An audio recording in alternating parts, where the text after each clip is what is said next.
દેવરાજભાઈ ને તાળીઓથી વધાવો. માં ભગવતીની અતિ ને અતિ પૂર્ણ કૃપાથી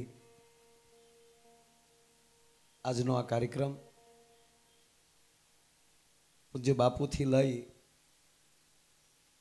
અને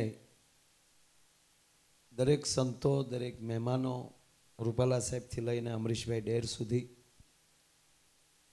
દિગુભાથી લઈ અને નાનામાં નાના કાર્યકર સુધી તમામ મહેમાનોની હાજરી, આપ બધાની હાજરી, એમાં ખાસ કરીને જેને મા મંગલ શક્તિ એવોર્ડથી નવાજ્યા છે એ અમારા સૈયદ છ નારાયણ,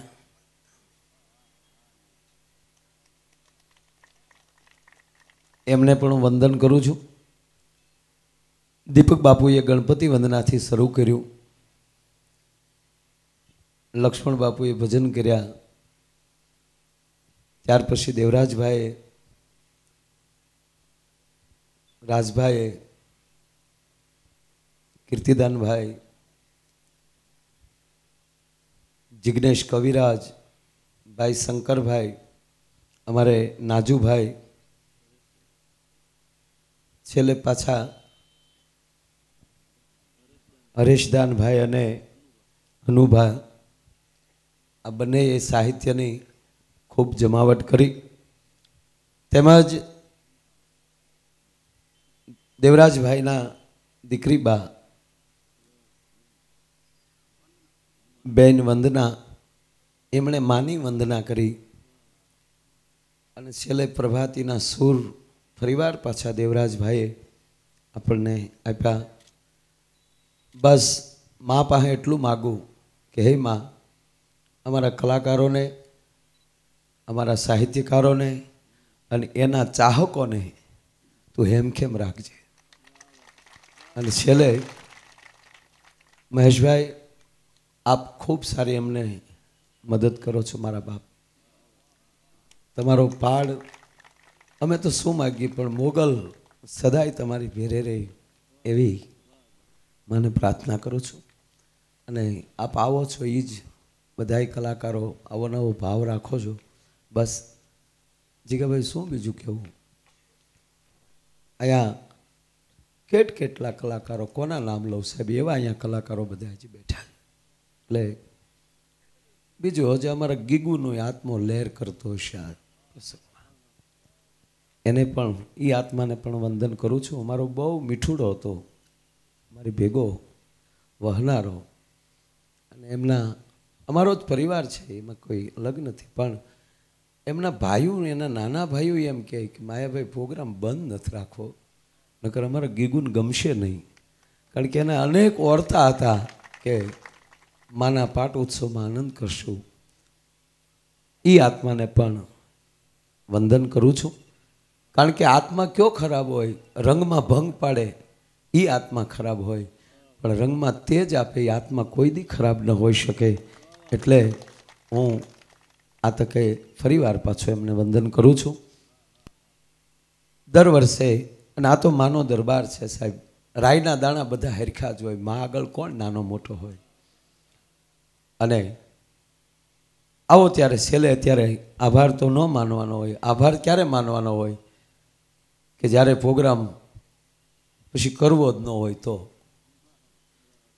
અમારે તો જયદેવભાઈ, તમે ખાસ આજ લંડનથી આવ્યા છો, અમારા હિતા દાદાથી માંડીને બધા ખૂબ ભાવથી આપ અહીંયા પધાર્યા છો.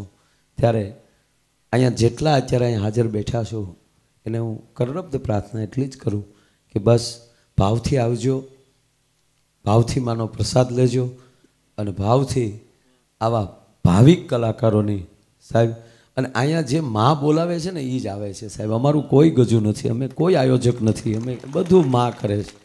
હું હમણાં જ બધા સંતોને ચાલુ પ્રોગ્રામે હું બહાર હતો, બધા સંતોને વિદાય દેવા માટે, તો મને એ વારા ઘડીએ કહેતા હતા, મને કે ત્યાં જાઓ નહીં, ત્યાં કામ હોય. મેં કીધું ત્યાં મારું શું જાવું, મને કે કેમ? હું કહ્યું માનું જ કામ છે ને, માં અહીંયા હાજર બેઠી છે ને હું મારે તમને મહેમાન આવ્યો છું એને ખાલી વિદાય દેવા માટે અહીંયા ઉપસ્થિત છું. એટલે આ બધુંય માં કરે છે. અને ફરી વાર અહીંયા જેટલા સેવા કરવા આવો છો યુવાનો, તમને કોકના તુકારા ખાવા પડે છે, કોકના ઠોહા ખાવા પડે છે, છતાં તમે તન ને મનથી તમારી સેવા કરો છો. તમને મોગલ અમે નથી જોતા, તમે ક્યાં ક્યાં પાર્કિંગમાં ઊભા છો, કદાચ અમારી નજરે નહીં ચડતા હોય, પણ માં બેઠી બેઠી જોવે છે કે મારા છોકરાઓ ક્યાં ક્યાં શું કામ કરે છે, અને એ જોવે છે કે કોણ કોણ વધારે હેરાન કરે છે.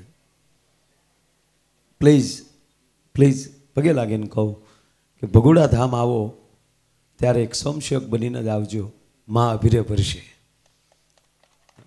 અને બસ માં આવી જ રીતે આપણા બધાય ઉપર હેમના મેહુલા વરહાવતી રહે એવી માના ચરણોમાં પ્રાર્થના કરીને આજના કાર્યક્રમને અહીંયા અલ્પ વિરામ આપીએ છીએ. પૂરો જાહેર નથી કરતા, અહીંયા એક વિરામ આપીએ છીએ તેજસભાઈ. અને એ વિરામ એવડો, ચાલો પાછા ફરીએ સાજન, વાલપ લઈને વિસરીએ સાજન. વાલપ કોઈ દી ઓછી ન થાય એવી વાલપ લઈને છૂટા પડીએ. અસ્તો જય માંગલમાં એવી એક જય બોલાવી દો. બોલીએ માંગલ માત કી, માંગલ માત કી, માંગલ માત કી. ધન્યવાદ, આભાર. જય શ્રી રામ.